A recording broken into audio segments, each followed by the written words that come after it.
Yeah. Ready? Guantanamera. I ate a one-ton tomato. A 1-ton tomato. You ever heard of a Lady Mondegreen? No, what's a Lady Mondegreen? A Lady Mondegreen is when you mishear lyrics as Oh. something different. It has a name. And it is actually because it was a lady listening to a song and the words were, they laid him on the green. And Lady Mondegreen. she heard it as Lady Mondegreen always. And so I now have it's like an one. acornism. Yeah, I have one in Have a Cigar by Pink Floyd Yeah. from the album Wish You Were Here. It's the first time anybody used the term hella. Hella. It's a hella start. It could be made into a monster if we all get together as a team. I know he probably says hell of a start. Yeah. He really says hella. His first use of the word hella. A very popular term from California in the late 90s. Hella. Hella. So let's get this hella podcast started. Oh, I used it wrong. Mondegreen. I knew somebody that heard Dirty Deeds, Thunder Chief. There was That's another. the best one I've heard so far. Yeah. Anyway, Lady Mondegreens Thunder Chief. and the Thunder Chief. Wow, man. Hello, dig for bone.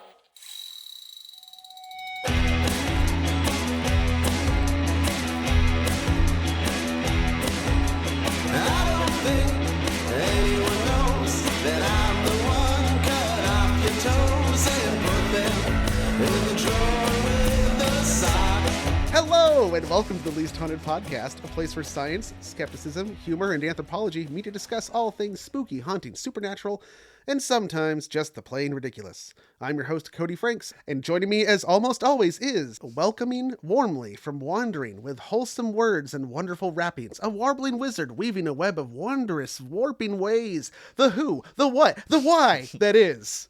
Garth, but not the how, because that wouldn't work. That was a nice one. I don't think we've done a W yet. Yeah, I did it because of... Oh, because of the Garth's Corner. Yeah. Yes. It's So, welcome to the Least Haunted Podcast, everybody. I'm Garth. That's Cody. And, As you just heard. Here we are in 2024, and we're going to do a whole episode for you. Yeah, a real one this time. Quick shout out, two shout outs. One, the Garth's moniker came from Ken on Discord, although I kind of fudged it about and worked it. You massaged it. Yeah, I massaged it and copy and pasted a few things together. I Frankensteined it. You Frankensteined it, Cody Franks. And then the other shout out, of course, is for Patreon. We have a Patreon. It's patreon.com/leasthaunted. You can go there to support us in a variety of ways if you like what we do. And we'll talk more about that later. But just want to get that out of the way at the front.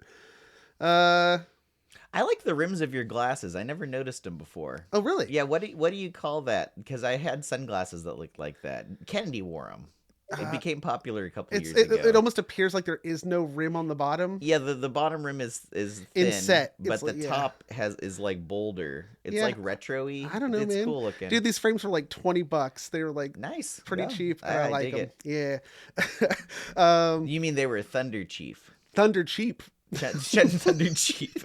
All right, so I digressed us a little bit. Let's continue. What were you saying? I was just gonna ask how you were doing in this 2024. Oh, it's been a good year so far. Yeah. Chopping a lot of firewood. It is Yeah. cold. Got a water heater. Gonna be Nice. installing it soon. Life is good. Yeah. Yeah. Busy. Doing all kinds of things. Yeah, pretty much same. Yep. Firewood, Yep. repairing water lines on Oh, rainy, yeah. wet days. Another car came flying over the edge of the highway and slammed into one of our water tanks. Cody lives. Which curve is that? Oh no, I don't want to. Yeah, we don't want to. Cody lives in a place where lots of cars crash into trees above his house. Yeah, I mean, I won't say the exact name of the place, but I will say that it is listed as one of the most dangerous and deadly stretches of any road in California. And I am 17 itself is like the 12th most dangerous highway. Yeah. And in 17, Yeah. there are dangerous places. and this is one of the most dangerous, and I live right below it. And so, yeah, occasionally, although for decades we hadn't had a car come over, and then in the last year there's been 4. That's crazy. Yeah, including they've repaired a guardrail multiple times, and they're still coming over. The last one didn't even come over where the guardrail was; it just came flying off of another, I don't know how, but it came flying from like a different direction, just dropped out of the sky. Do and they this, normally get hung up in the trees? Or... Yeah, this one just like happened to like, it's like Jurassic Park. yeah, exactly. This one just happened to like hit that sweet spot, and it went through the trees, and then it slammed into a backup water tank that we have, which is reserve water, but that stopped it from going further, because if it had gone further, eventually the bottom of the hill is my bedroom. Wow. Yeah, thank goodness for the trees. Was the person all right? Do you know? I don't know. Here's the thing. This happened at like 4 a.m. Oh. I was completely unaware. The next day, my dad's like, how'd you sleep through that last night? I'm like, I don't fucking know. You think I would have heard that? I guess the tow trucks came and there were like sirens and everything, and I just slept through I wish I could sleep as hard as Cody Franks. But that's the weird thing, is I don't sleep that hard. I get up maybe 4 or 5 times a night just to check the fire. Doesn't mean that when you are asleep, though, even loud noises will not wake you. I guess. This is why you don't have as many spooky checks. But if it was raining really hard, I would just heard the sound of the rain. Rain muffles just about everything else. Yeah, and my roof is like... There's nothing in between my ceiling and like the roof, and then mine too. Yeah, it's just directly to the hard rain. So yeah, that's why I won't get a metal roof too loud. Anyway, welcome to the Least Haunted Podcast, a place for science skepticism. I guess that's my spooky check. That was my. That's pretty. Yeah, that is spooky. Yeah, somebody could have died there, and I wouldn't have known. Yeah, I don't have any spooky checks as per the usual. So okay, then we just roll right on into it. Yeah, let's do it. All right, today's topic: the Ghost Army of World War II. Oh, before we get into that, we have a Patreon. I already said that. Oh, you did? Okay. We did that. Damn it. Hi, Garth. Welcome to the I just stole all of your thunder. The Ghost Army of World War II. I was going to ask if you had heard of the Ghost Army. I've never heard of the Ghost Army of World War II, no. Okay, cool. Well, this is a story time-ish. It could have been a backward... Can it please be? We haven't done segments with sound effects in a while. Do you want to be a story time? Yes. Okay. Yes, I really do. I think I even made a special sound for it one time. I'm sure I have it on my laptop. We'll insert it now. If not, we'll make another one. Yeah. Okay. Story time. It's story time. It's story time. Let's all listen to a story time. Our story begins in June 1940. Ralph Ingersoll is a 41-year-old magazine editor working at the brand new magazine PM. Ralph isn't just the editor, he's also the founder of the magazine as well. He'd previously worked at the New Yorker as it first started. He was like one of the first people to work on the New Yorker. Oh, okay. And then he also was one of the guys who started Time magazine. Wow. And then he made the jump into starting his own publication on his own, which was PM. PM. I wonder what that stood like for. evening. Oh, okay. I was that or Prime Minister, but yeah, PM. Yeah. So it was like an evening paper. Yeah. This is New York, so he is in America. Okay. But at this time, it's 1940, and things are really starting to pop off over in Europe. Oh yeah, to say the least. You could put it that way, sure. And Ralph is watching events, thinking, hey, we should really do something about those Hitler and Mussolini guys. I think they're bad news. In his very first editorial for PM, he urged the people of the U.S. to throw material support against the Nazi and Italian fascist governments. Quote, "We are against people who push other people around." All right. People probably aren't aware that like America did not want to get involved in World War II. Like we were kind of on like sending some aid to England, but we weren't just openly doing it. And there was a lot of pushback. It was a lot of America first. Why should we help other people? Yeah. Not our fight. Very much like Ukraine in the last few years. It is. It's that sort of, in a lot of ways, very understandable hesitancy to get into another thing. Yeah. Because there's always something. Yeah. So I can kind of understand the isolationist perspective. But the other end is like this, Right, this World War II should prove as an example of like, hey, there's this like crazy dictator guy who's like taking other people's territory and annexing areas in Europe. And he got as far as he did because nobody had the stomach for another war. Yeah. World War I had only been 15, 20 years in the past. So just yeah. appease. Yeah. Well, Ralph Ingersoll is not having it. He's taking a stand. In October of 1940, he takes a trip to England to witness this new World War firsthand. He writes a series of articles and stories about the experience and what was going on in Europe. And these were quickly published in what's called a quick book fix-up. So a quick book fix-up is basically quick produced mass-produced paperbacks for like you could buy them at a magazine Like stand. pulp? Kind of like pulp, yeah. Okay. Exactly. They're just like made to be mass-consumed cheaply and spread out. And so he writes one about the experiences, and that kind of gets people like thinking, oh, hey, maybe something weird is going on in Europe. Maybe we should get involved. And then after coming home, he keeps working on the paper until Pearl Harbor happens. And that's when the U.S. finally decides to get involved. Right. Because now it's our problem. At which point, though, he's actually drafted at the age of 41. Oh, and wow. he protest. He's like, dude, I'm like 41 I didn't and realize I have the to run. draft extended that far. We're not out of the woods yet, Cody. Yeah, and he's like, I need to, focus on my newspaper. And they're like, no, you need to serve your country. So he, rather than, he protests against being drafted, and finally he's like, okay, I'll just enlist, so I'm not actually getting drafted. It makes me seem, more gung-ho, I guess. And he was stationed in North Africa, where he witnessed clever actions by the British that would plant a little seed in his head for later. This action he saw was Operation Bertram, which was carried out by the British in Egypt as a means of deceiving Erwin Rommel. You ever heard of the Rommel? the Yes. desert fox? Yes, Rommel? I have heard of Rommel. Yes. Rommel, you magnificent bastard, I read your book! And the goal was to mislead Rommel as to the number and placement of Allied forces so that he would misjudge when and where an attack would be coming. Is this the disinformation campaign with blow up? So sorry, am I jumping ahead? Yeah. Okay.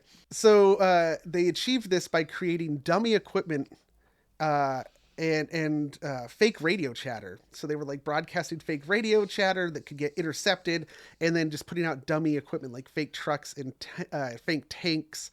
So And this is so that planes going over doing reconnaissance would see these and be like, "Oh, there's a tank there," when really it wasn't a real tank. Yeah, or anybody. It was like the shell of a tank or a blow up. In this case, they're not blow up. These are actually just pieces of bamboo and sticks that are worked together in a framework, and then canvas is stretched over them. That is amazing because it's handmade. Yeah. But they need to know that it's realistic looking enough from the air that it passes. Yeah. So they must have done this and then tested it themselves with their own planes. Wow, that's really impressive. So they start doing this, and the impression was that the impending attack would be coming from the south. Okay. And then Rommel diverts his forces to bolster and back up that front, anticipating this attack from the south. Meanwhile, the British struck their real target, which was the railroad near the north coast. Is this Normandy or is this after? Is Egypt. This is in I'm Egypt. sorry. Yeah. Oh, this is before. I was thinking of Europe. Yeah, Okay. D-Day hasn't even happened yet. This is 1941. Yeah, because anytime they're going to do a big attack, you want to make sure that it's a surprise. So you make it look like the attack's going to be somewhere else to drain forces from them to the wrong spot. Okay. So after being in North Africa and seeing all this, he briefly gets to go home for a bit, and he writes another quick book called "The Battle Is the Payoff." Again, urging everybody, hey man, it's worth doing. We got to fight the good fight. And then by 1943, he was assigned to the Special Plans branch of the Army at its headquarters in London, England. Where he assisted British planners on various strategic deceptions so that American activities would dovetail nicely and mesh with the British plans. Got it. So now that the U.S. and Britain are working together, they have to be coordinated and stuff. Exactly. That makes sense. Yeah. So yeah, he's assigned there, and now he's also been given a promotion. He now has the rank of major. Oh, nice. Which is not bad for a 43-year-old magazine editor. And also, let's be real, these are 1940s years. So 43 is more like 58 when adjusted for age inflation. We're in our late 20s. By the equivalent, yeah. All right, that makes me feel good. Okay. In England, he garnered a reputation for being a fast-talking and free-wheeling and dealing son of a bitch. Quote, I've never met anyone who is such a bright guy, who is such a goddamned liar, said Went Eldridge, a fellow American intelligence officer. Quote, he'd say anything to get what he wanted. And apparently he was very adept at working on deceptions to fool the Nazis. Quote, like a duck to water, a British intelligence officer said about him later. Can you imagine? I'm just thinking like the kind of people that are attracted to being misinformation campaign people. Yeah. So it's a whole office full of these people, and they're all like this. They're all really good bullshitters, and they all work together. It's kind of like that would be a great workplace comedy because they're all like that. A certain kind of person. Now, I want to take a quick break from the story so that we can actually address the broader topic of military deception in history. So ensconced in this story time is a sub-story, which is exploring the history. I don't know if it's so much a narrative, a story. It's more just like, here's a bunch of examples of subterfuge. Yeah. Okay. You know, like when you're reading your old history textbook and then like there was the inset little square panel that had like a somewhat... that's what we're doing. It's basically what we're doing. Did you know, question mark, yeah, exactly. about the Trojan horse? Yeah, exactly. Trojan horse, I was going to say that probably one of the earliest examples of like literary... I mean, I can't speak for, cuneiform tablets. The and historicity. I mean, for all I know, Gilgamesh did something crafty too. I'm sure He since did. time immemorial, Yeah, exactly. Humans were tricking each other. Yeah, to quote the immortal Colonel Hunter Gathers, the moment God crapped out the third caveman, a conspiracy was hatched against one of the other two. So you got like, for example, Tutmos III. Of Egypt. Yeah, okay. He's sometimes called the Napoleon of ancient Egypt. He conquered Syria. One of the tricks he did was that he had his chariots all drag branches behind them so it would kick up a bigger dust cloud to give the impression that his army was even bigger. That's great. It's like the opposite of the sand people doing single file to hide their numbers. Yeah. And the sand people, that line in Star Wars is actually referencing a tactic of the Mongolians under Genghis Khan. Genghis Khan, not Genghis. Oh, I will remember that. Yeah. Okay. Basically, they would ride single file to hide their numbers, but sometimes they'd want to give an impression that they had more numbers. So they would ride side by side, but not only that, they'd actually have extra horses they carry around with them that didn't even have riders. And sometimes they'd probably put dummies on them, but other times they would just have these empty, riderless, But from horses. far away, it looks like a whole bunch of people. Yeah. But then they would like ride, and they'd like each rider would then have two empty horses next to him that he would be leading along with his horse to give this impression of greater numbers. Going back to like the Trojan War and Troy, then after that you've got same part of the world, Alexander the Great. Oh yeah. Supposedly he took a inspiration from the story of Troy, and he hid some guys inside some baskets. So this probably legend was taken seriously, and this guy tried it. Alexander actually tried to do a Trojan horse. Okay. Yeah. I mean, he did other things too. How'd it go? According to legend, it worked, but it sounds he hit him in baskets. Yeah, though. It sounds like that would be pretty easy to check. Yeah, you open a basket to see what's in it. I don't know. Yeah, the Romans did a bunch of shit. I'm not even gonna I can't even start with the Romans, right? Just Julius Caesar and his Gaulish campaign, all kinds of crazy shit these guys were doing that was deception, feigning retreats to lure people in, which has probably only worked once or twice in history for reals, but everybody keeps trying it. You see it in movies a lot. You see it I feel in like movies. that happened in Helm's Deep, maybe. But there's only one or two examples in history of that actually paying off. Usually it goes very bad, as you'd expect. Chase me. We're retreating. Not really. Yeah, that would be hard to do because in real life. a fake retreat easily can turn into a rout. And then we'll move ahead to. I'm just giving we're just running through history here. Yeah, this we're still in the little subsection in your history textbook. There's an example, multiple examples from ancient China. The story gets told over and over again, but usually it's attributed to a different figure who's perpetrating the deception in different time periods. It's also, China, that's a long period of time. We're talking thousands. You don't really know how old the history of China. That's a very, very long, it's like cultural. Yeah, the heritage. imperial court. They're in 350 BC. You're like, what the hell? It's the same court. How long has this been going? Yeah, what? Anyway, story is. You've got this guy. Sometimes it's said to be, is it Lao Tzu who wrote The Art of War? That sounds right, but I don't know. Or is it Sun Tzu? Oh, hold on. I can look it up. You can look it up. We have the internet. Art of War. The Art of War. Donald Trump, what do you know? That was written by Sun Tzu. Sun Tzu. Okay. So Sun Tzu writes the Art of War, which is like one of the greatest books of military tactics and rules for just not just how to like fight as a warrior, but also how to like conduct your other business. This was written in the 5th century BC. So yeah. Yeah. Wow. Yeah. One of the oldest books, full of many old tricks. And one of them supposedly is that he is at a fort, which is like a walled in little village. Basically, that's what a fort would be. Mm-hmm. Not quite a castle. And for some reason, the army that is stationed at that fort has to leave to go defend some other frontier. So they're gone. Mm-hmm. While they're gone, he catches word that here comes an army of the enemy approaching this fort. Oh, okay. And they don't have defenses. He's got maybe like, a dozen guys, like a magnificent, a 7 samurai situation, but in ancient China and not Japan. And so, and a bunch of peasants who are in this fort. So what is Sun Tzu to do? What's he going to do? So he tells his soldiers, hey, dress yourselves like peasants, and all you other peasants, just start doing shit. Just do your peasant stuff, sweep the streets, feed your pigs, just do what you normally would do. Act normal. And then he opens all the gates to the fort. And these forts have like 4 directions. They're like lined up on cardinal roads. Oh, okay. So you can approach it on these different roads. Opens all the gates to all the directions. And then he sits up on like a tower at one of the gates and plays his like Chinese lute and just starts singing songs and like drinking and having a good time, like a one-man party up there. So here comes the other army.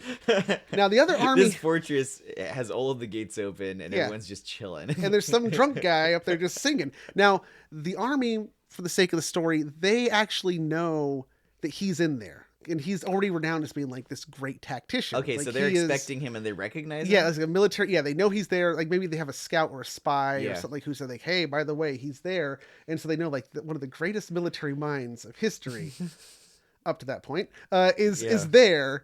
And yet here he is. And he's like got the gates open and there's no army around. And he's just sitting there playing music. Fuck no, that's a trap. Like I know a trap, but I see one. Fuck no. They turn around and they just fuck off. The greatest poker feint ever. He had a total bluff. Nothing. Wow. Yeah, he had that nothing. Is great. Well, he had 12 guys and some peasants. Sure, but they just saw how nonchalant he was, Yeah. and they're like, "Oh no." And that he's got something else up his sleeve. And that leads to like a kind of rule of deception at large, or as a larger concept, is that sometimes if something seems too good to be true, right? Like if it's suspiciously like coincidental or something like that, then it's immediately distrusted. Yeah, well, especially in war where you have an opposing side and they're trying to trick you. It's like, oh well, this is right. This is too easy. And I'll give an example of that in just a minute here. But first, let's jump from ancient China. We're going to skip ahead, from the 5th century, a couple thousand years, and let's just go to like the Revolutionary War. Right? Okay. Okay. So we got General George Washington. General George Washington. The dollar guy, the quarter guy, that slave-owning son of a bitch. Mount Vernon. Yeah. George Washington with a wooden teeth and ivory teeth and human teeth. Yeah, his slaves' teeth. All kinds of teeth. I think hippopotamus ivory? Hippopotamus Anyway. Teeth.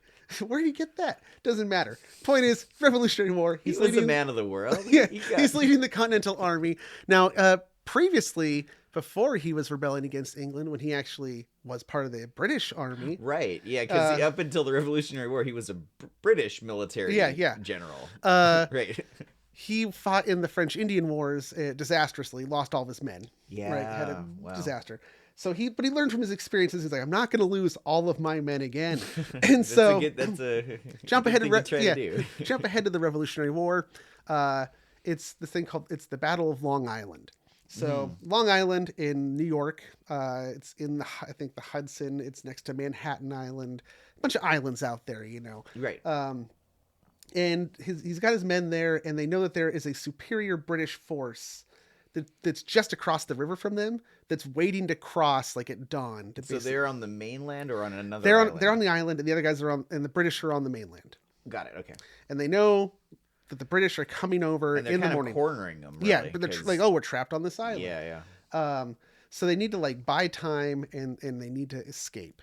And so what George Washington does is he has them light all their campfires. He's like, light fires. And what's more, light extra fires. So there's more than we actually have to give kind of an impressed, it's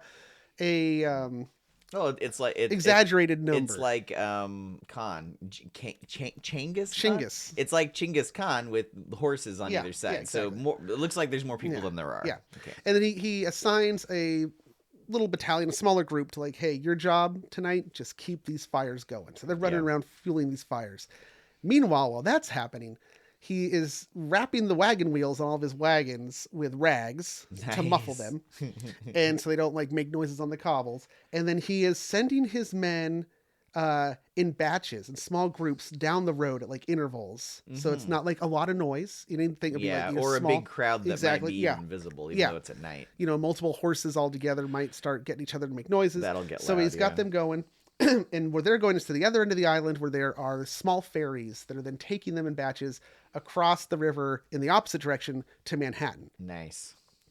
The last group to evacuate is the fire tenders. Oh, of course. And at this time of year, there's these heavy fogs that roll in the morning. So he's like, the British are going to like roll in with the fog. And they do. And what they find is nobody. Everybody's gone. Brilliant. Oh, that's fantastic. They probably left before the fires probably continued to burn for a while before they went out. Smolders. Yeah. By then it's like morning. They come in and then no one's there. George Washington would go on to use this trick like 3 more goddamn times during the Revolutionary War. Like the exact same trick. Times. Yeah, the same trick. You'd think by the third one, he'd be thinking that they would not fall for this again. He's like, they cannot be that dumb. But they were. A similar case of people just being really dumb, and unfortunately it's the Union Army being stupid during the Civil War. Oh, okay. So what happens is you've got this like long valley, and there's these steep hills that kind of like go into the valley, and the Union Army is at one end, and they're looking down this long valley at the other end through the gap in the hills to see the exit. And across this gap, they see a Confederate army marching from right to left or left to right, but sideways. Yeah, sideways. Is my point. Side scrolling. Yeah. So you're seeing these guys walking perpendicular across to frame. what you're looking Basically, at. across frame. Across frame. Like, okay, across the stage, as it were. Uh-huh. So they're watching these guys go, and they're going, and they're going, and they're going, and geez, that's a lot of soldiers. How big is this fucking army? My God, they've got like 40,000 men. They're still going. Well, what's happening is, like in old movies, like say Charlie Chaplin, there's a chase and he runs out of like a building and there's a group of people that are chasing him, and they just keep coming out of the door, and they start to realize it's the same people, because what they're actually doing is they are like running off camera and then coming back through. It's an old, theater trick to make crowds look bigger. Yeah. That's exactly what they're doing, is that as soon as the guys get out of sight, they duck down and run behind another like smaller hill to join the back of the column. And they just I saw that soldier 5 minutes ago. Yeah. And so the Union Army doesn't attack because like, we are seriously outnumbered here. That's amazing. Oh my gosh. Yeah, that's a good one. That's a good one. Point is, deception, it's like you can win. So there's gotta be some kind of, I don't know, clever, witty way to say like, you win the battles you don't have to fight, That, I think you just did it there. You nailed it. That's 100%. The best way to win a battle is to not fight it at all. That's it, man. Yeah. Just trick them. Oh, I love it. Yeah, now, remember when I said if the information or the deception is too easily like obtained, it's suspicious? That's the thing, because everybody knows the other people are trying to do that. So is he thinking that I'm thinking that he's thinking? So you're not thinking what I'm thinking. No, because you're thinking I'm thinking what you're thinking. It's yeah. You know that I know that you know which cup. That was terrible. Exactly. Inconceivable. That's Cody's Wally Shaw.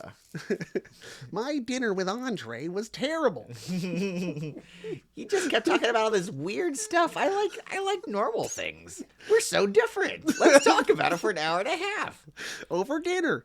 That was truncated. The original performance is like 4 hours long. You know what? I would watch that, or I'd listen to it while doing other things. I should say. I love that movie. You think anybody said to him while they were making The Princess Bride, "Hey, dude, My Dinner with Andre the Giant. He's right there. Oh, that's funny. He's huge. Look at him. How A did I mountain never of a make that man. connection? Okay. So Where what was were it? you, Oh, yeah, you were saying something important about the topic of this episode. World War II. Yes. We're jumping back up to World War II. Okay. You got this plane full of Nazi, like high-ranking Nazi officials, all on a Okay. plane together. I think they're coming from Norway because, the Nazis They were occupied skiing. Norway. Well, yeah, Nazi-occupied Norway. Yeah, the skiing. Anyway, they're in this plane, and through some weird events, they get, like, combination of shot down and forced to land at an Allied-occupied airstrip. Oh, that's embarrassing. Yeah. And as the Allied soldiers are rushing up to the plane, these Germans start panicking, nine, schnell. And they start burning the documents in a panic. They get stopped before they can burn everything. Documents, get them. They get stopped before they can burn it all. But the Allies discount the documents they had because they think, you know what? No, this is fucking too suspicious. Oh, this is too easy. It's too easy. These are fake. Yeah. Documents Why are that these they're guys trying to get us to read exactly? This is a Yeah. plant. This because the Allies had done the same thing. They had like taken basically a dead hobo and put him in naval officer's uniform. Yeah. And then stuffed his pockets with fake plans for an invasion of, I think, Malta. And then they chucked him off into the Mediterranean, and then the Nazis or the Italians or whoever, the fascists who were occupying Greece, they find this corpse that appears to be a British like admiral or whatever, with fake documents saying they're going to attack this island, and they're like, oh shit, let's go defend that island, and really they attacked a different island. That's got to be hard because how do you know that they even found that? It's body? yeah, exactly. It's a shot in the dark every time with this kind of thing. Yeah. Wow. That's so amazing. they're like, hey, we've done something kind of like this. These fake plated documents. It's too easy. But here's the thing: it turns out they were real officials. Those are real documents. And had they actually read the documents, they could have actually like affected some small victory somewhere. Wow. Yeah. So it just goes to show there's like the tricks with deception. You can be too smart or overestimate your opponent, and then it has to be go like the wrong way with it. It has to be like carefully planned so that it is just difficult enough to obtain the information, but not so difficult that it's not worth it. It's this nice little balance. Yes. So one person who got really good at that balance was Ralph Ingersoll. Now we're back to the main story. So he's there in England. He's being this, this fast talking guy telling lies to get what he wants and to move his agenda forward. But in contrast to him is his boss. His boss is Colonel Billy Harris. Oh, okay. And Colonel Harris was, by all accounts, what they would call a real straight arrow at that time. He came from a line of military folk in high society. His mother had introduced the future president, Dwight Eisenhower, to his future bride. Remember, Eisenhower is actually like... he was a military... he's a general. He was president later, but only because of his being a general in World War II. Right. Okay. So it just goes to show that Billy Harris's family moves in these military circles. He had gone to military academy, so he's no nonsense, by the books, and he understands logistics and knows how to get things done. Okay. He's the perfect partner and foil for Ralph Ingersoll, who is this like just fast talking like used car salesman. And they had to live in an apartment together, and it was the Odd Couple. They had to make it work. So they get to talking, and inspired by the British Operation Bertram in Egypt that we already talked about, Ingersoll and Harris come up with a plan for a military unit. They would operate like a traveling theater production. A whole new unit that could quickly set up a production and break it down and be off to the next gig before the audience, the Nazis, realized that they had been duped. And they take the theater analogy so far that they actually structure this new hypothetical unit after a theater company. So Garth, I airdropped you a document. Would you like to look I've at got this that document? right here. I'll describe it to the people.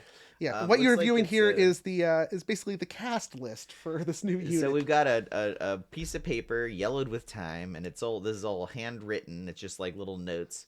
The unit, colonel and staff, producer and director, the stars in quotes and parentheses, and then there's a list of little pictograms and iconography showing all the different props shoulder patches, road signs. It's just visuals describing what they're going to be So the doing. structure is, you got the headquarters for the unit, and that is headquarters, aka business, the box office, and housekeeping.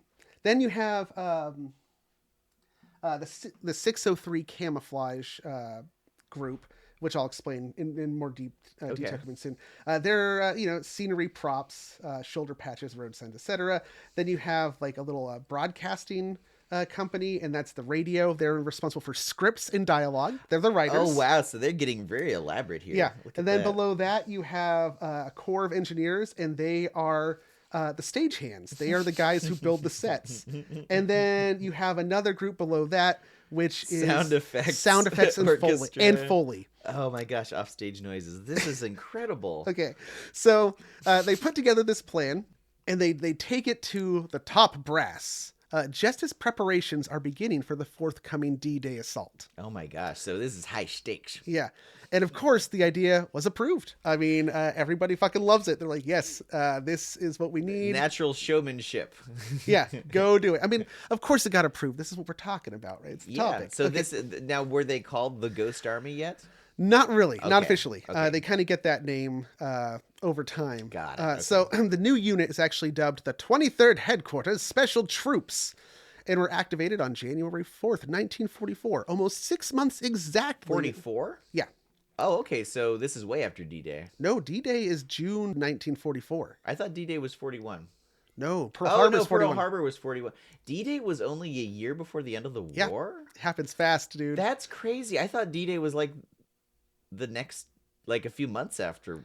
Wow. Oh man. There you go. I'm learning about World War II here. That's amazing. I thought it was so they activate the unit, which means it goes into formal official operation on January 4th, almost 6 months exactly to the day of D-Day. It's just a few days, because D-Day is on June 6th. This is on January 4th. Right. And they're stationed at Camp Forest in Tennessee, close to Nashville, where the music's made. Oh, yeah. Okay. The unit was made up by combining 3 existing units with one completely new unit. It was under the control of Colonel Harry Reeder, who would command the entire unit until the end of the war. Now, the broader unit, as I said, was called the 23rd, but it contained within it 4 smaller units. Collectively, the 23rd would actually get that title of the Ghost Army. So that is what we call the Ghost Army. I see. Since its goal was essentially to give the impression of an army that did not exist, i.e. ghosts. The Ghost Army, okay. But behind that Ghost Army were 1,100 real servicemen and I think 80-something officers. Mm-hmm. And they're all getting ready to Scooby-Doo the shit out of some Nazis. So the other units were each assigned specific tasks, as we outlined in that theater thing. Right. Okay. The largest group was the 603rd Engineer Camouflage Battalion. Guess what they're in charge of? Camouflage. Yeah, exactly. They're making the fake dummies, the fake equipment. They are the props guys. Oh, I see. Okay. Including these props are rubber inflatable tanks, which weighed that's the blow-up tanks. Which weighed 96 pounds, but once inflated, because of distribution, could be moved by a single person. Oh yeah, it's like tipping over a bouncy house. It's a giant volleyball or something. Yeah, basically, yeah. They also had inflatable trucks, artillery that were just wooden poles painted black on wheels. Yeah, so they're doing the whole sets. Another task that they were responsible for was they had to create the set, like basically the impression, because it's camouflage, right? They got to make it look like there's bigger military presence and they're doing shit. So one of the things they end up doing is they create fake trash dumps so they can look like there's the trash of 40,000 soldiers. That makes sense because it's in order to make it work, you not only want to look like there's a lot of people that you can see, but this is all for aerial photography. This is all like aerial reconnaissance. Yeah, this is aerial reconnaissance, but there's so much more that goes into seeing a bunch of soldiers, and you'd have to fake trash heaps. Yeah, exactly. You have to make it look like there actually are all these people. The next unit was the Signal Company Special, which consisted of 296 men. Its task was what was called spoof radio. These guys, what they're doing is they are making fake radio broadcasts. I was wondering because reconnaissance isn't going to be able to hear people chatting on the ground, but this is for radio broadcasts. Oh, don't worry. We actually, when we get to the Foley group, they are actually broadcasting sounds. That's crazy. Okay, wow. So, because there are listening stations that there's all kinds of crazy the sounds of tanks. Yeah.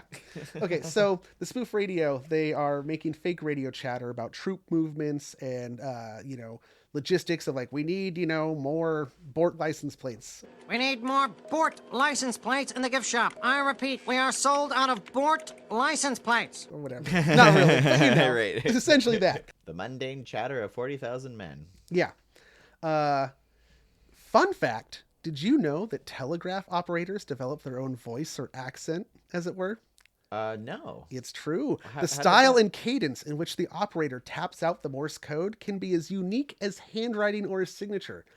It's Really? so that yeah, if you're a trained and skilled observer or telegraph operator, you can listen to a message and know, hey, that's Bill. Or in this case, mein Gott, wo ist Wilhelm? Ach, du lieber, Wilhelm isn't transmitting. The army has moved. Oh my gosh. Which is why the Special Signal Company would train their spoof radio and telegraph operators to mimic the handwriting, as it were, of other telegraph That's operators. amazing that you could fake that. So that, for example, if you want to disguise the fact that a huge chunk of your forces have suddenly moved off south to participate in the largest mass amphibious and air assault in human history, eavesdropping Nazis wouldn't be so suspicious because, after all, Wilhelm is still transmitting. I would think they'd have to record Wilhelm from before and loop it, but you can actually learn how to fake the style of a telegraph. Wow. Isn't that amazing. insane? That's crazy. That's crazy. But that's the kind of shit that they were doing. Like, and they were that much trained. attention to detail. Yeah, it's not, you don't have AI helping you analyze this shit. No, this is all human ears. Handmade. Yeah. And then also that, then you have the sound effects guys, which is, they were the 3132 Signal Service Company and focused almost exclusively on sound effects. And this included using large tracked vehicles similar to tanks, which had their guns removed so that they could carry huge speakers weighing up to 500 pounds each. Like a bank of, basically Fury Road. You know, the big speaker thing? Yeah, it's like that without the guy wielding the guitar. So they need all this infrastructure and all these machines to make the sound of even more machines. Yeah. And so they're driving around in these things and broadcasting the sound of tanks moving and guys marching and like drill sergeants yelling, all to give the impression, that there's a bigger army. Amazing. That smaller group, though, that was handling the Foley work, they were actually stationed away from the rest of the Ghost Army. They were in upstate New York at the Army Experimental Station. I don't know exactly why they were split up, but... And the last unit comprising the Ghost Army was the 406th Engineer Combat Company, aka the Stagehands. This company consisted of 168 men, and they were the only actual trained soldiers in the whole army. Okay, got it. The other guys are just like, they're all stagehands and they're like, dude, I'm not a soldier. So they needed at least, a small amount that could act as security. But also these guys got the job of digging fake trenches and placing fake artillery positions. They also handled pyrotechnics and demolitions. They're special effects. And they wielded a number of bulldozers, which they would use to fake tracks of tanks and dig those trenches. Wow. So there had been one complaint of the original British Operation Bertram, which was that although it was successful, the decoys were not that well constructed or convincing unless viewed from afar or up in the air. Yeah, that would be the trick, is like making a fake thing. Like, how close do you have to get for it to be obvious it's not real?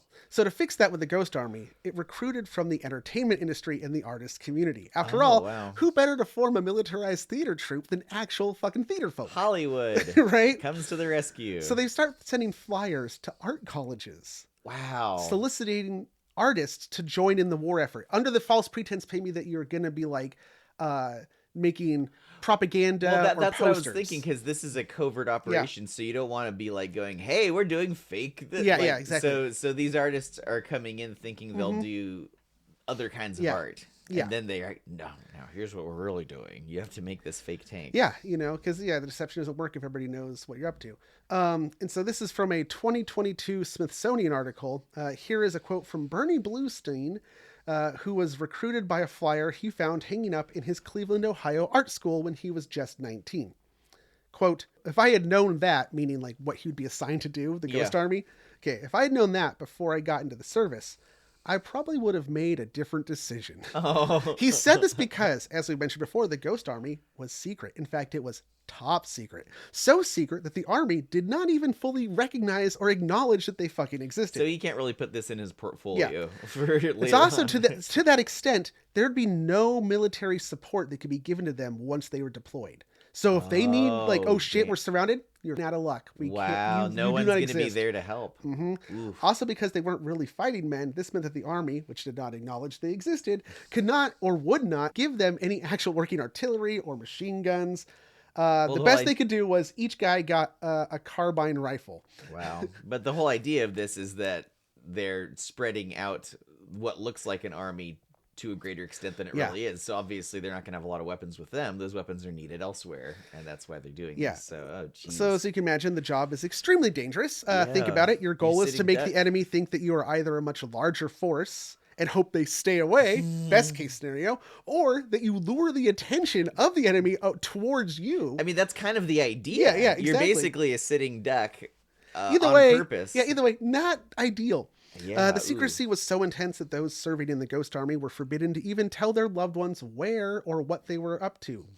Are you still doing propaganda posters for to paraphrase? To paraphrase one letter home from a Ghost Army soldier, quote, "I wish I could tell you about the things that I am seeing and doing. Maybe in time when I get home, the details will slowly come back to me." Wow. Which is a veiled way of saying, hopefully someday they declassify this shit and I can tell you what I did in the war.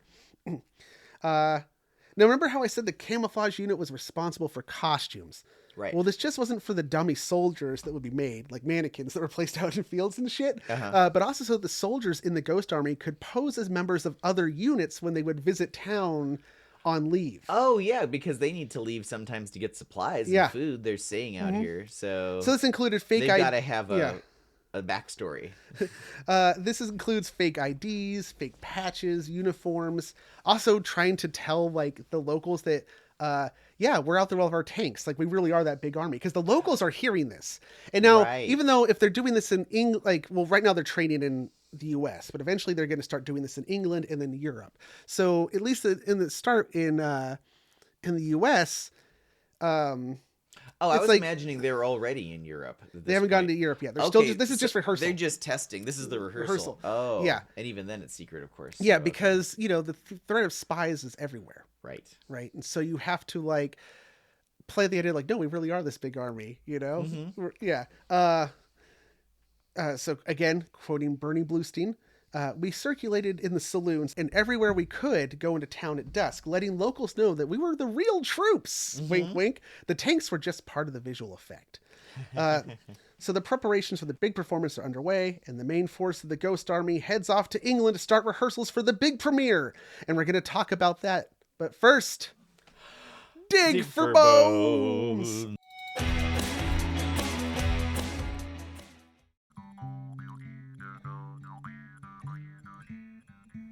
Do you like beer? Of course you do. Do you like good food? You better believe it. Then we have the show for you. It's the Hoppy Trails Podcast. I'm Nick. I'm Travis. And on each episode of Hoppy Trails, we invite you to come along on our journey to explore craft beverages and the foods that accompany them.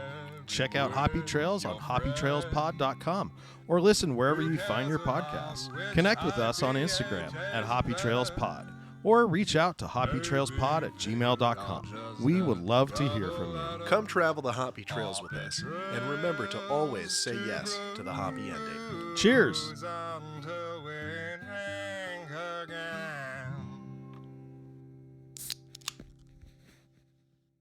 Did you grow up with a lack of parental supervision? Do you know all the lyrics to The Fresh Prince of Bel-Air? Remember Mayor McCheese and the Fry Guys? Have an inexplicable love for the California Raisins? Can you remember Madonna's original face? Then you might be a part of the Doom generation. Laugh until you cry with us each week as we stumble blindly through the memories of the movies and other random things that doomed us to be the salty, sarcastic, sardonic ladies you want to hang with. You know us, you love us, you can't fucking live without us. Doom Generation, available everywhere you find podcasts. Oh, those are some bones, weren't they? Yeah, they were. What bones? The bones. Okay, now, D-Day, the longest day. The opening scene of Saving Private Ryan, if you must. June 6th. I must. That's all I think of. June 6th, 1944. Somewhere on the beaches of Normandy, a young Patrick... Is it Patrick McGowan? Is that Scotty? Patrick McGoohan, right?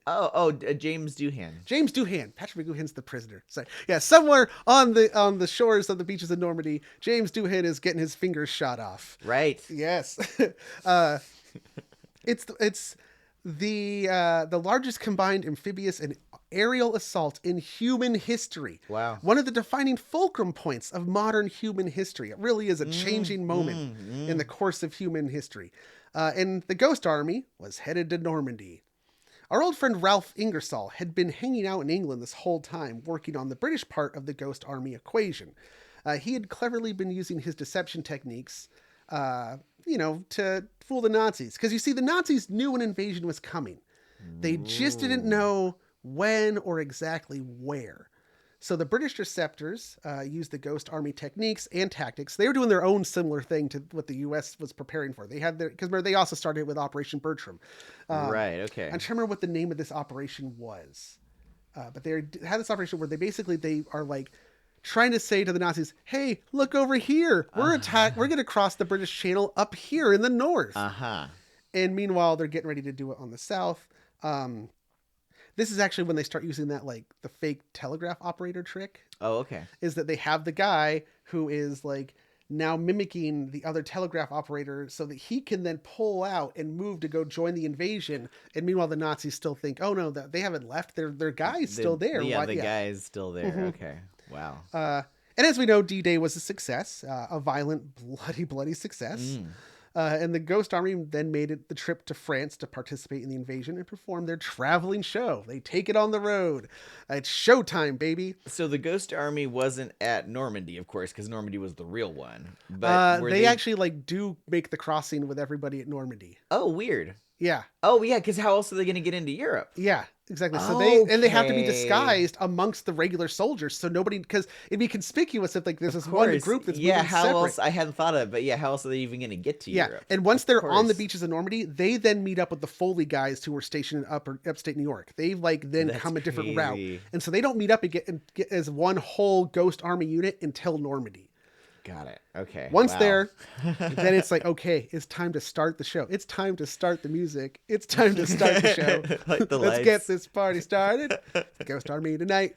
They perform over 20 operations in France, Belgium, and Luxembourg, and Germany. One example is the Assault of Metz, which is a German city. And George Patton is trying to take the city. And he's like, my one flank is a little... It's not great. And so I need to make it look like I have more people. So get that Ghost Army in here to fake. I remember this in the movie Patton. Yeah. Okay. They show him having to use that. Yeah. Yeah. Which is interesting that they would show that in Patton, because we're going to find out nobody knew about the Ghost Army for a very long time. Well, I remember distinctly them showing blow up tanks. So I guess people knew enough that they knew that was happening. Maybe they didn't know the extent of it. Okay. So yeah, that's the Assault of Metz, and it works. And then came the largest performance of the Ghost Army. This is the big show, the final, the grand finale. It's the last one they would do during the war, and it's called Operation Viersen. Viersen, I think, actually is the word for deception, aka little on the nose there. You're supposed to have an Operation, aka not obvious. The Crossing of the Rhine. Okay. In the months since the Normandy invasion, General Patton had been waging the War of the Bulge and moving closer to Germany. The only real last obstacle was to cross the Rhine, which it runs along the western border of Germany itself. Germany and France? Yeah. The shared border is the Rhine. Okay, got it. There's a little bit on the other side of the Rhine that is just... Anyway, yeah, it's basically the de facto border. So once again, just like D-Day, the Germans know that he's going to cross. They just don't know when or where. So the Ghost Army then began using all their tricks to convince the Nazis of a few things. First, that Patton was not ready to cross, and he wouldn't be ready until at least April 1st. Wink. Okay. Germans having no fucking concept of April Fool's Day, apparently. That's funny. Yeah. That's funny.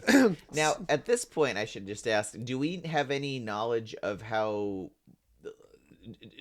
Are the Germans suspicious that there might be something like a Ghost Army? No, they're falling for it every time. So as far as they know, there is no subterfuge. Because I was thinking by now, maybe they're kind of going no, man, is that the fake stuff? they are eating it up. Wow. They do not catch on. Incredible. Okay. Second thing they need to convince them is that they need to misdirect as to where the crossing would take place. So basically, it's a repeat of the D-Day performance. But the lengths that they went to were pretty impressive. This included members of the 406th wearing false uniforms of Army Engineer Corps and making a show of performing mine sweeps along specific locations and roads, like they're clearing the way for a big army to come through. So that, again, the Germans believe that they're attempting to secure a launching spot to cross the river. They also put fake insignia on their vehicles and would deceptively drive them over the same area back and forth, but with different insignia. Basically, that Confederate trick. doing the Charlie Chaplin. Yeah, exactly. To make it look like there were more groups present, different like battalions, and squads. You really have to know where the Germans are to be looking at you. So that's the other thing. The whole other aspect of this is that they have incredible reconnaissance of their own. Yeah, they would. There's need military to know intelligence who was feeding them like, here's where it's going to be. They use the fake radio chatter again to make it look like, hey, everybody, coordinate over here. This is where we're going to do it. They then it then culminates. They put road signs up. They put up fake road signs like "This way to the invasion," so that like invaders wait here, to the right.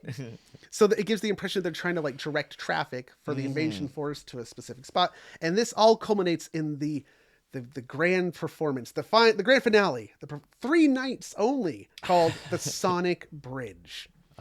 This was designed to look and sound like they were constructing a bridge across a specific point in the Rhine. How do you look like you're building a bridge? Because you build a bridge. Wait, so then why would you need sound effects?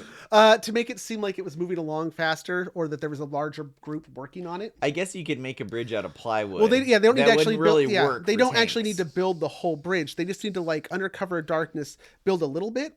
And it's not, I mean, a real bridge. It's like a fake prop, right? Yeah, but to give it's a bridge that would never work. Yeah, it's to give the impression that they're building a bridge that's going to be carrying across a whole bunch of troops and equipment, thus drawing away the Nazi attention. Meanwhile, under cover of darkness, Patton and his troops cross the actual bridge that they built to the south. Wow. Undetected. It worked. Undetected. Oh my gosh.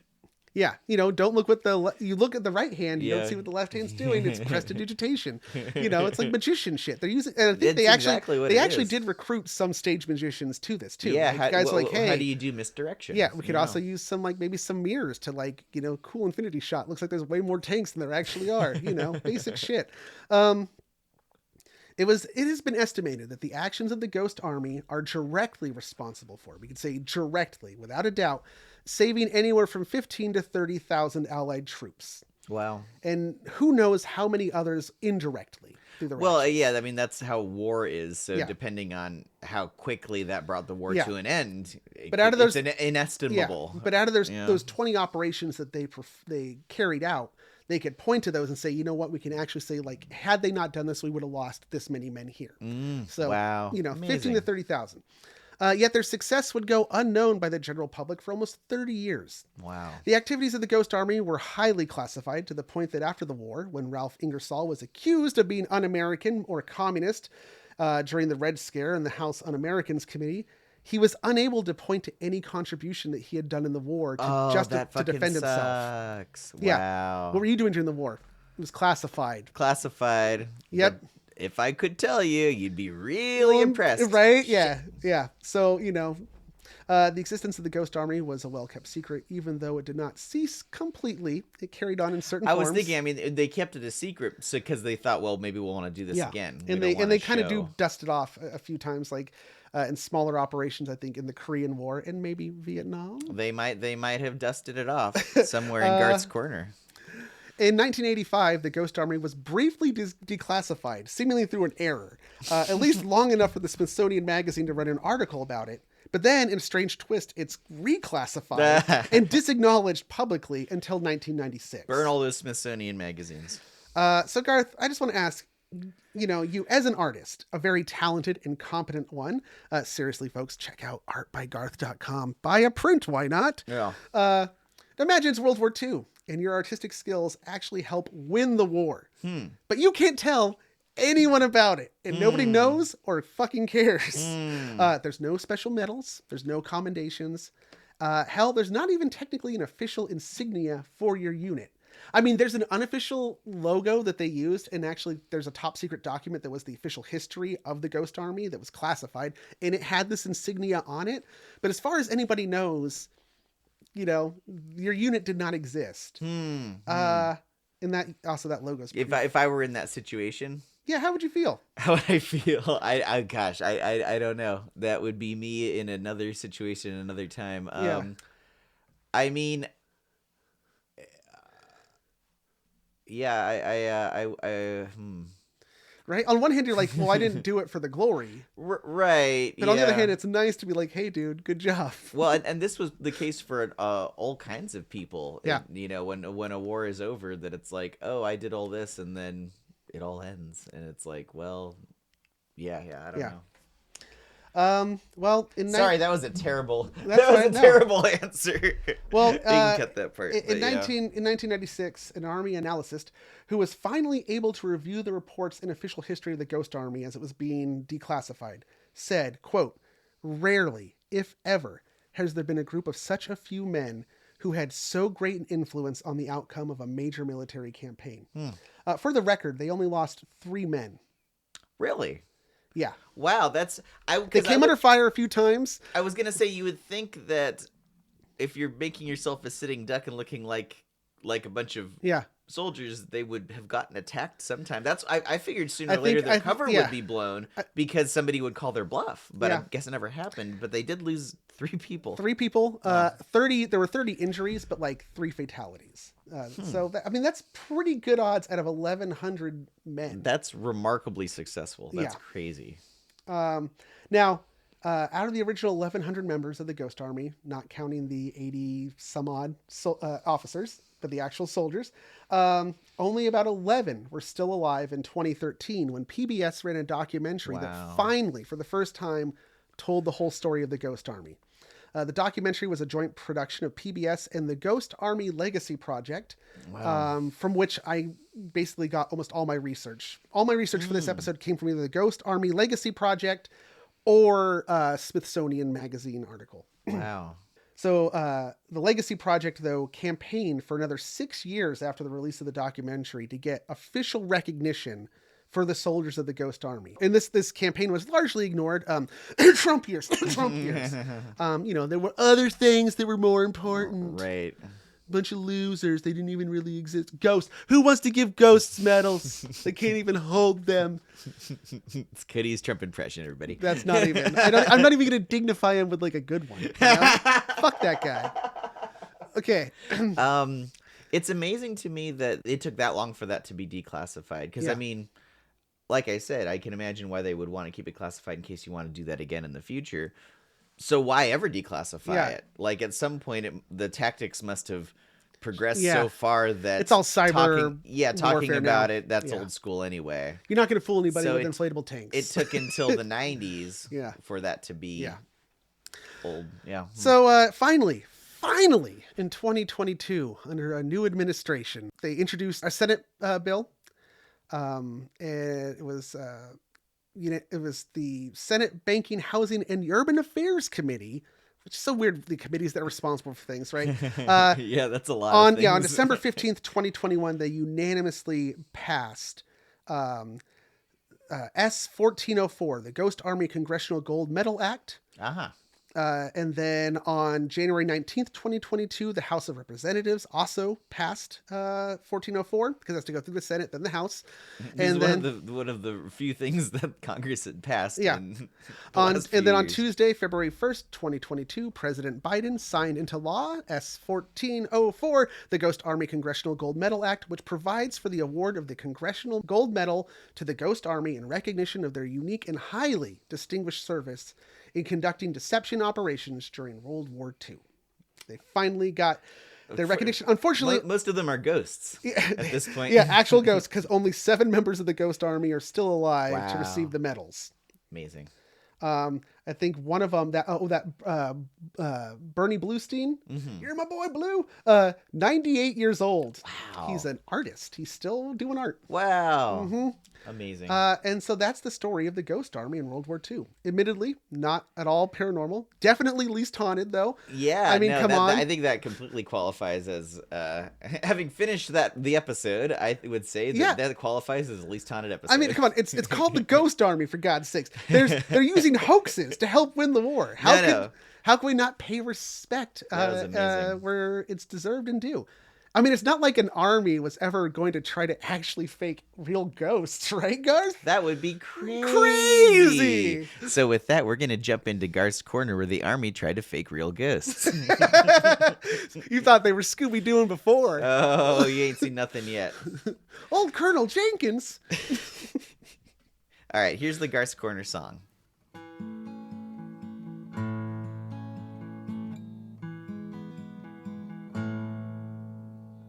My body is gone, and I am dead. My family, how tragic, how tragic. My friends, I'll come back to let you know that I am dead. Oh, I am dead. I'm in Garth's Corner, my friends. While you're still alive, go home, my friends, before it's too late.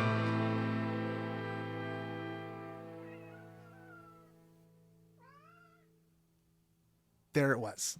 All right, so that was the Garth's Corner song. So I'm going to tell you about Operation Wandering Soul. This was a disinformation campaign orchestrated by the U.S. military in Vietnam. What the fuck does anything have to do with Vietnam? In order for you to understand how this works, I'm going to get a little bit into the Vietnamese cultural beliefs. Now, this is Garth's Corner. I did a little research.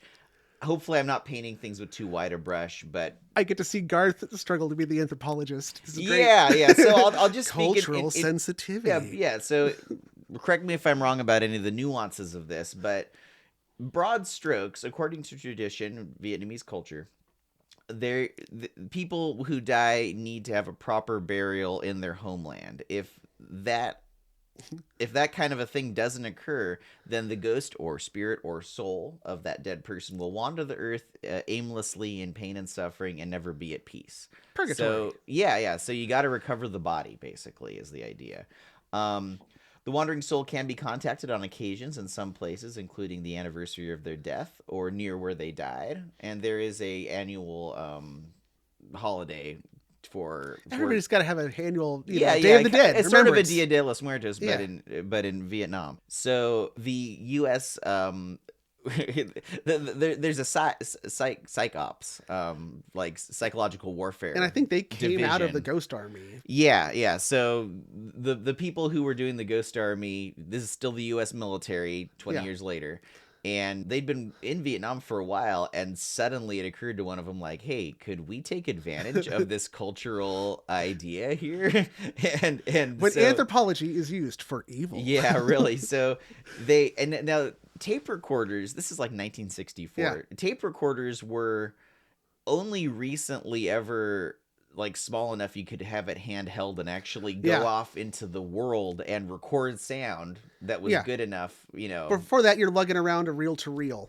Exactly. And these were even kind of small reel-to-reels, but they're portable. Now, before it'd be like a desk. It's like comparing a desktop to a laptop. Exactly. And it's important also to note, we're so used to like post-production audio stuff now, but back then, any kind of audio editing, like you can record live, but any kind of editing after the fact was only like 20 years old. In fact, Bing Crosby was one of the first people to do any audio editing. He did a double over of his voice, and that was only 14 years before this. Yeah. So multi-tracking was also new. It was all pretty new. Also, you ever wonder about Scotch tape? No, I've never wondered about Scotch tape. Oh, it's for actually adhering pieces of magnetic tape, recording tape together when you splice. Oh, that makes sense because I've done that. When I was a kid, I would make little radio show things with my friends on tape. Yeah. With a little cassette. You actually did cutting? And I would cut, yeah. Wow. Yeah, it's real easy because you end up I would cut things, or else more often than not, I'd use the tape so much it would break. And so I'd have to cut with scissors, and then you just tape it with Scotch tape. It works really well. That's what it's for. I had no idea. Yeah. Well, I used it in the right way a few times. So any kind of audio editing was pretty new stuff. So echoing, adding a flange, all these effects that we're used to was like super rudimentary, and you had to kind of do it by hand. And you had to do it like, as they would call in film, in-camera effects. Yes, so exactly. It's like, in audio you would have to, you could have effects. They were starting to do effects, but you still had to mic up that thing and catch it in the moment. Yeah, exactly. Yeah. Now, it's still recording, right? Yes, I'm watching it. Cool. That's all I've got up. Okay, excellent. So I'm going to play you a little bit.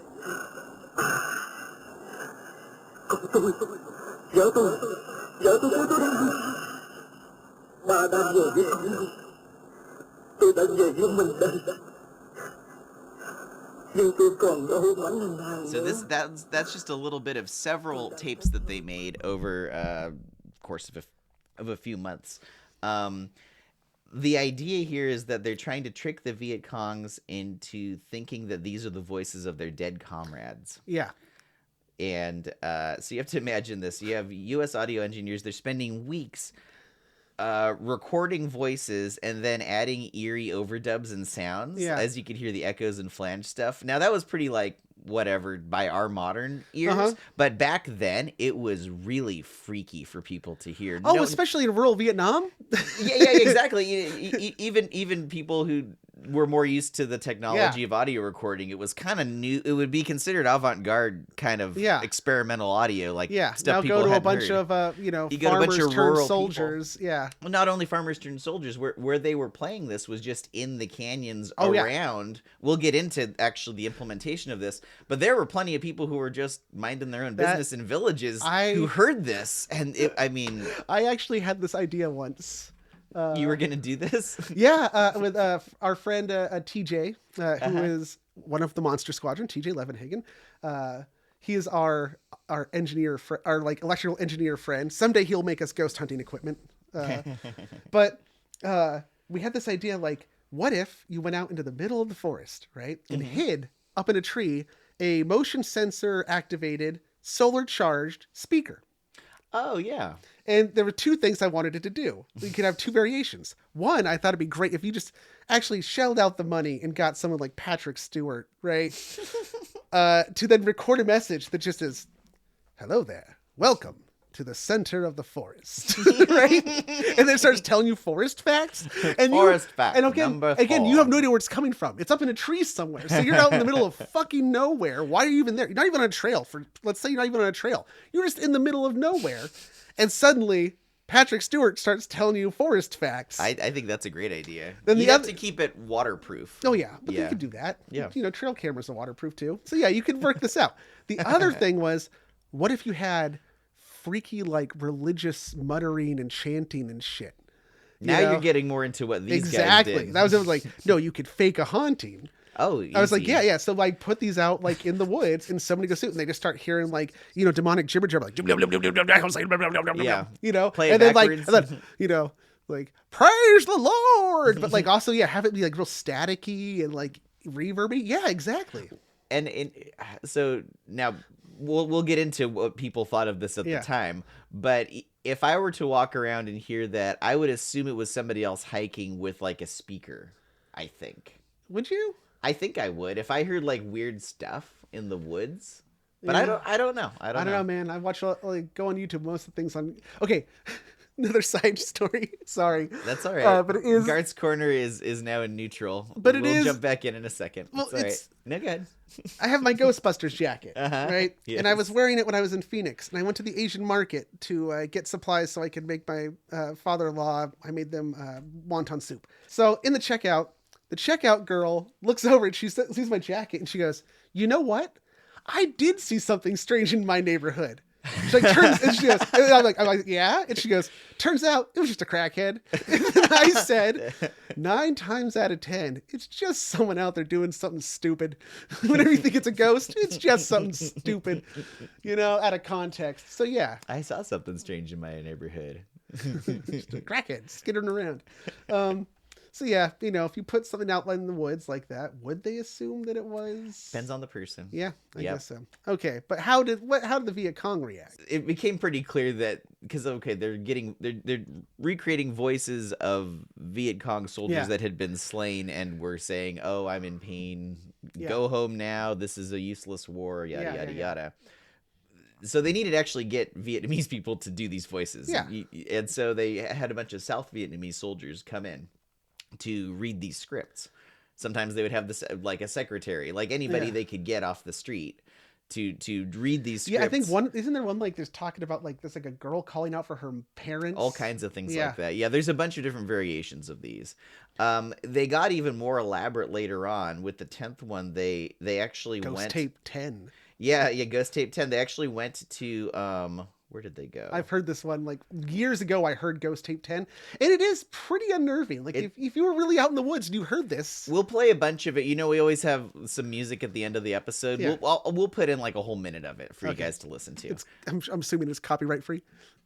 I assume so. It's like NASA, right? It must be copyright. Not my taxes, So but my they parents' even taxes went paid all the for way it. to the Bangkok Zoo and recorded the sound of a tiger growling. Oh yeah. And they made it loud, so it'd be like a giant tiger. And they stretched that out and probably put some reverb on it. They went to a Buddhist funeral procession and recorded the sounds of the music of a funeral and also people weeping and wailing, and they mixed all that into it. So they were getting pretty complicated.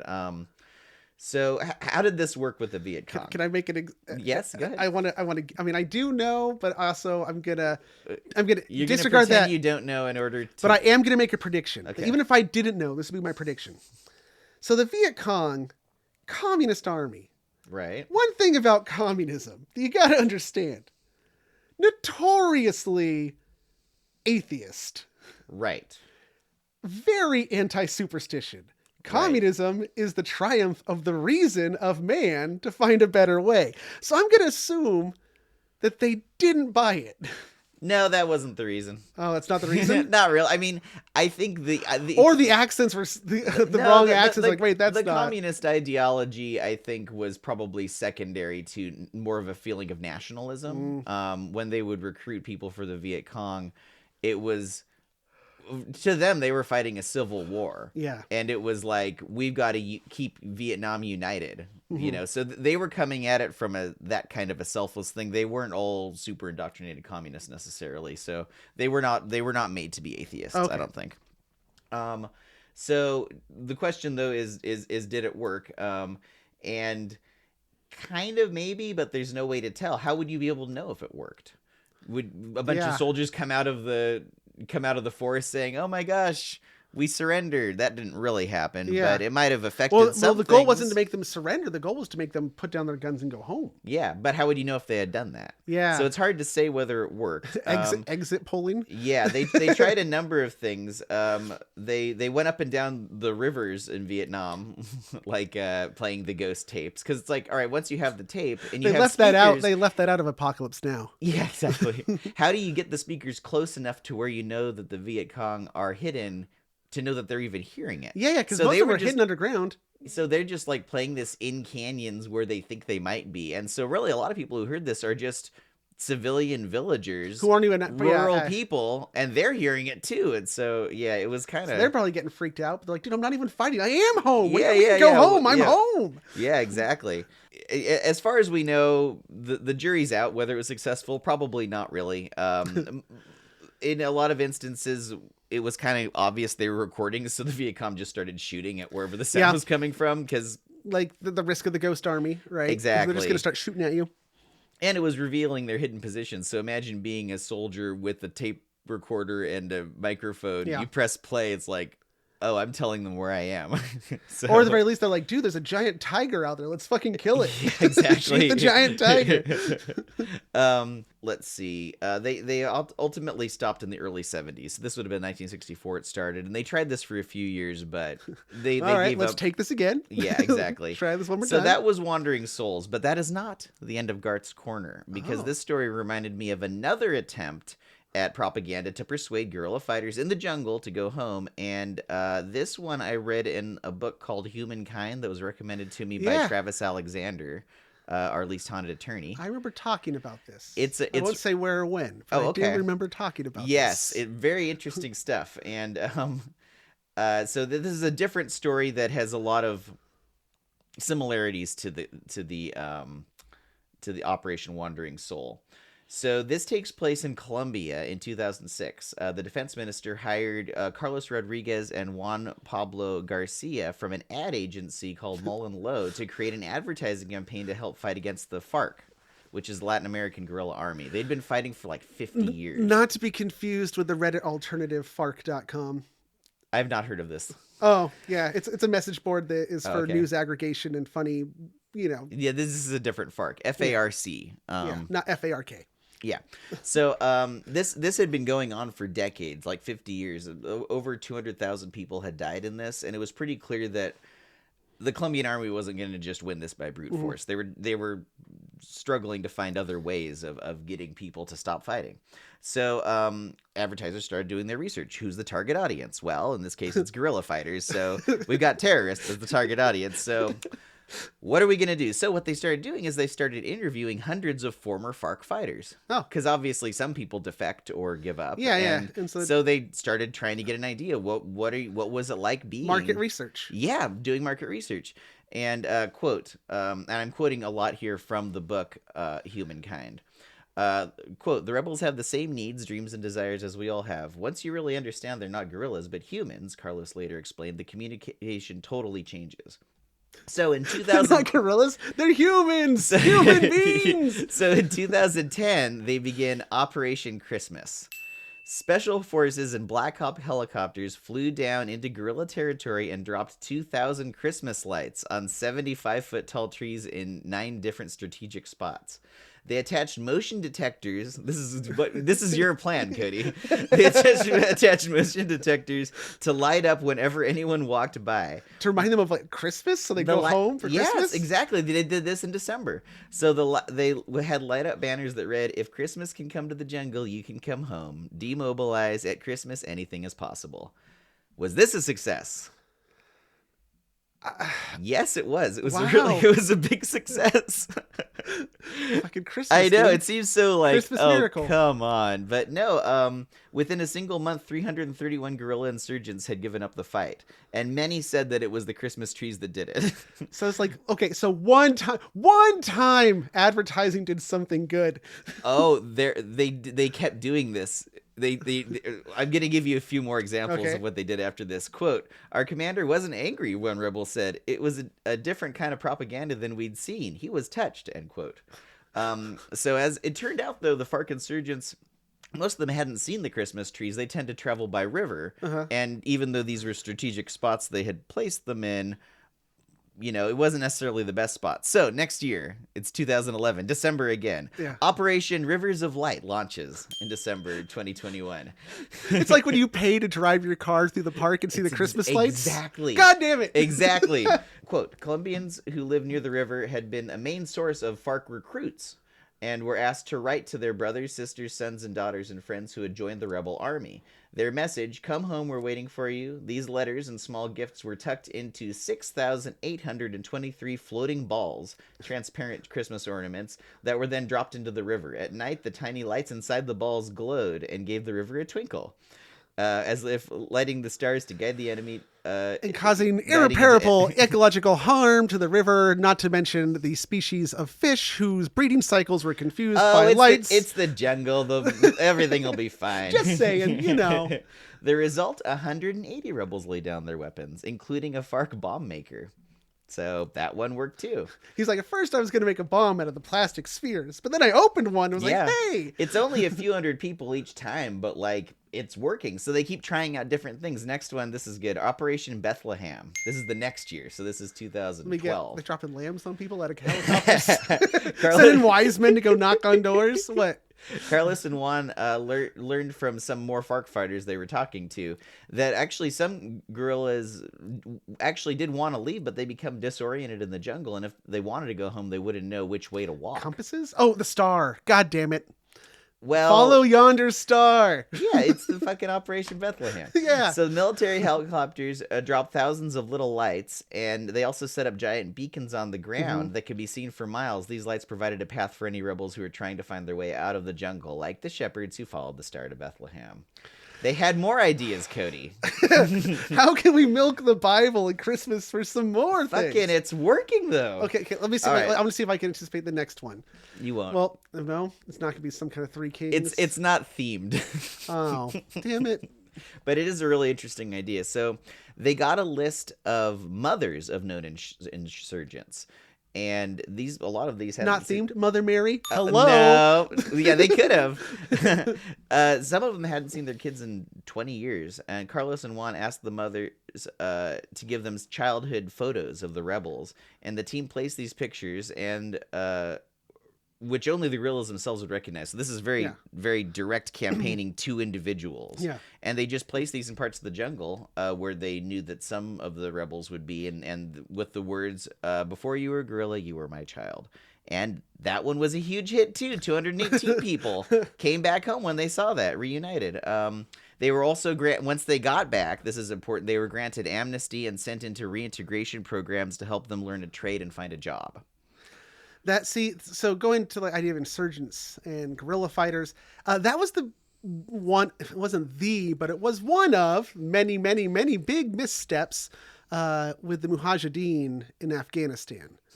Is that the U.S. funded them, these student fighters, against the communists. And then these are the freedom fighters. Yeah, and then once the job was done, instead of building schools or infrastructure and helping them get, it's like, no, we threw them away. And so again, that breeds this like, guess what happens? This hatred. You always need, if you're going to offer something like this, you need to follow through. Yeah.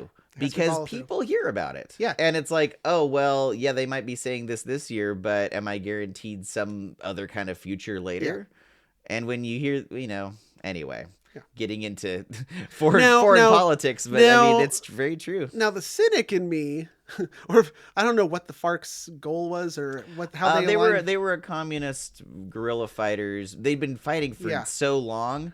I think it was one of those things where they would get a bunch of Colombian troops. The Colombian troops would kill them, and it was just a bloody some troubles. Yeah, they're all they're all avenging each other's. Now, if I could play devil's advocate or FARC's advocate, I'd say, oh, they're giving them job training and sounds like re-education camps to me. Well, yeah, no, I mean, there's a million ways to look at it, sure. Yeah, right. But if you're a gorilla in the jungle, I don't know. Yeah. I'm a gorilla in the jungle. I want a banana. I know. Yeah, the term gorilla is an interesting one. Well, it's, war. Like, where? Gwar?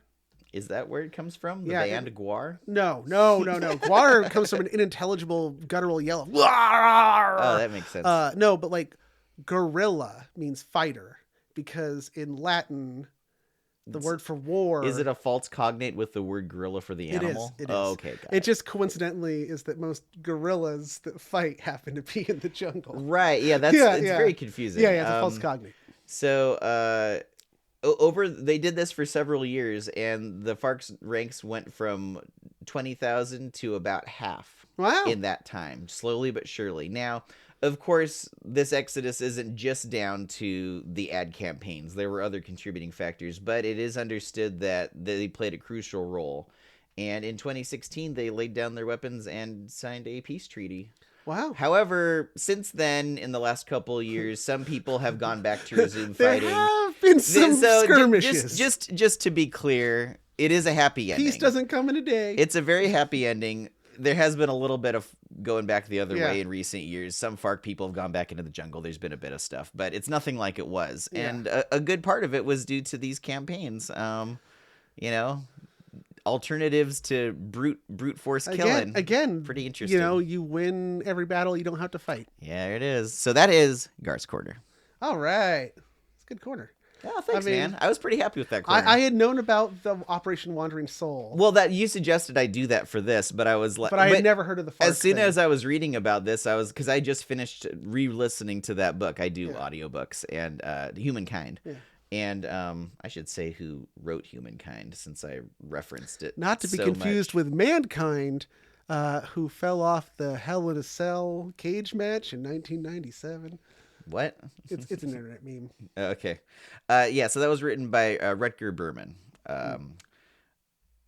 Humankind, A Hopeful History. I highly recommend it to everyone in the world. Great book. Everybody. Cool. So that has been the Least Haunted podcast. Is there any spooky checks or housekeeping, as they say in podcasts? I think that car coming over the edge was my spooky check. Again, Patreon. We are still trying to do that kind of Patreon drive, get our Patreon numbers up. We're driving you, patrons. Patreoners. I don't know. We have to figure out some kind of more logistical way to make that engaging. Yeah, well, we'll think about something. Hey, if you have any ideas of how to make it more engaging, let us know. Let's see, what else? Post office box still exists. 22, Redwood Estates, California, 95044. Yeah, you got it. Hey, I finally got it. Well done. That's haven't gotten me. The new 2024 me is sharp. It can remember numbers. I went and checked it this morning. Nothing. All right. Well, yeah. If there had been something, we would have told you about it on the Least Haunted podcast. If there had been something, we would have. Yeah, exactly. But also going back to Patreon, we got to shout out our Patreon producers, our Monster Squadron. The Monster Squadron. You mentioned Travis Alexander is introducing you to that book, Humankind, from whence we got that bit of Garth's Corner.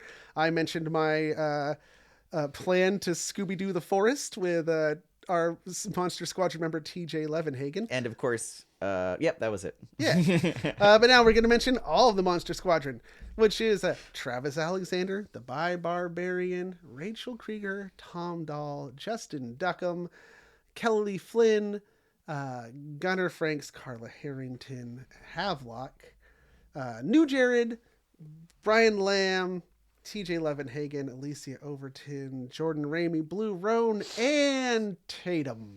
It swelled. It seemed like that's a lot of people. That's amazing. Is that like 16? 16 people? Wow. 16. Well, thank you, all of you in the Monster Squadron. And thank you all of our patrons, because that's just the Monster Squadron. We have almost 30 patrons. Yeah. There's different levels. So there are different levels, and we thank all of you.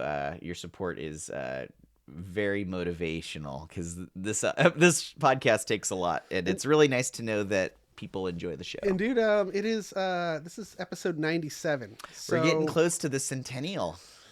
Yeah, I don't know. I still haven't figured out what the hell we're doing for 100, but nothing. We're doing absolutely normal show. Absolutely nothing. You know, it might be kind of nice though. This is something that also could happen for like the upcoming anniversary, because then we have the anniversary coming up in I think 5 episodes. Oh, okay. Our 4-year. But it might be kind of nice, how about we get some listener reactions? Send us in some testimonials. Tell us. Testimonials would be good. Yeah. I think we need to give them a prompt to encourage the testimony, but we'll think about what that'll be. Yeah, it's like if you were to give an audio review of the podcast, it would also be great because we could reuse these to pull. It's not deception. We'll ask you ahead of time if we want to reuse them. But or something like, if you have a favorite episode, let us know which one it was. Yeah. If you have a least favorite episode that you thought we just really fucked up, that's actually even better. Tell us the worst thing we've ever done. No, I don't know. No, I was going to say, how about your favorite least haunted moment from the last 100 episodes? Yeah.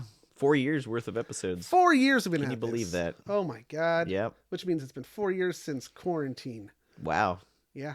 Yeah. I mean, we started production before the We did. pandemic. We started right before everyone started making podcasts, because everybody started podcasts when the quarantine happened. The first episode was actually recorded in December of 2019, but it wasn't aired until April 17th of 2020. So we were starting this before. When we started this, the FARC hadn't started going back into the jungle. That's how long it's been. And they disappeared into the jungle. Damn. Okay. Well, anyway, I guess we'll just wrap it up. We'll wrap it up, and stay tuned after the closing credits, because we'll play a couple minutes worth of fucking really unnerving. And if you speak audio. Vietnamese, it's even more unnerving. Oh, it is. Well, when they were mixing that, one of the other audio engineers who spoke Vietnamese, they talked about it. He was freaked out. He did not like it. It like hit him in his soul. Like it was really fucked up. But I mean, also it's the war and they were killing them. So is it better to kill somebody or to try to scare the shit out of them? It's all fucked up. But anyway. Kill them, scare them one way or the either way, shit's ended up in those pants. And those are the harsh facts. That just is like the harsh reality that, How are you wrapping this the up? only thing that's haunted is poo. No. Oh, God. Retake. The harsh reality that at the end of the day, the only thing that's really haunted is you. The joke is only funny if the whole world is laughing at you.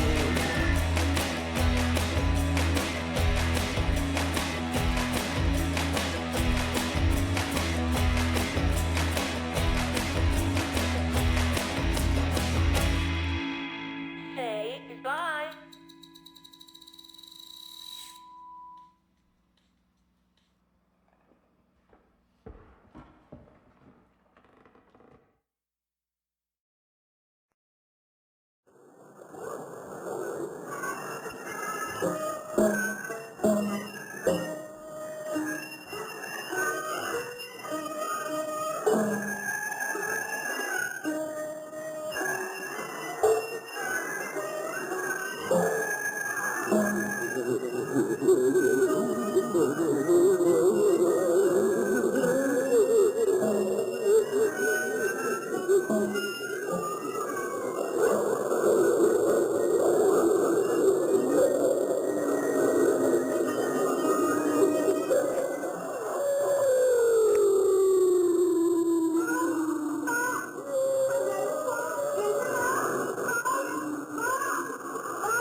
Vợ tôi thấy tôi đang gì? Bà đang về với con. Tôi đã về với mình đây. Nhưng tôi còn đâu mảnh hình hài nữa. Tôi đã chết rồi mà con đây ơi. Tôi hẳn không biết chừng nào. Các bạn của tôi ơi, tôi phải về để nói cho các bạn biết rằng tôi đã chết.